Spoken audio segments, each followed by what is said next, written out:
किसानों को दिल्ली की सीमाओं पर बैठे हुए 4 महीने का समय हो चुका है, लेकिन सरकार का ध्यान अब भी किसानों की मांग की ओर नहीं जा रहा है। अब ऐसे में किसान आए दिन अपनी रणनीति में बदलाव भी कर रहे हैं, लेकिन सरकार पर उसका भी कोई असर नहीं पड़ रहा है। जिसके बाद अब किसानों की आगे की क्या है रणनीति, देखिए ये रिपोर्ट।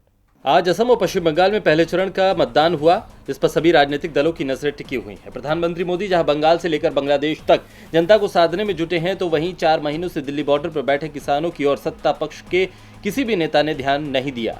किसानों की केंद्र सरकार से मांग है कि नए कृषि कानून को रद्द किया जाए, लेकिन सरकार उनकी मांग मानने को तैयार नहीं।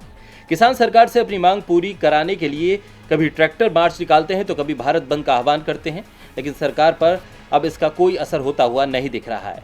तो किसानों ने भी अपनी आगे की रणनीति में और बदलाव करना शुरू कर दिए हैं। किसानों का जोर किसानों की पंचायतों पर है और ऐसी ही एक पंचायत राजस्थान के दौसा में हुई। महापंचायत में किसान नेता राकेश टिकैत ने कहा, सरकार के साथ उनकी सींग उलझ गई है। सरकार शर्तों के साथ वार्ता करनी चाहती थी, तो हम भी कानून वापसी की शर्त पर बात करेंगे।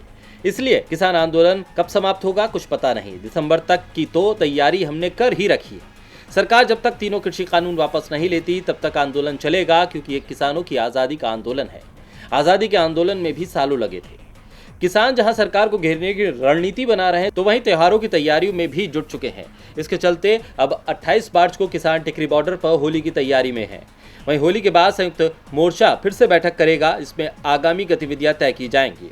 अब किसानों की इन तैयारियों के बाद सरकार क्या किसानों की मांग सुनेगी, ये तो समय आने पर ही पता चलेगा। डीबी लाइव की रिपोर्ट।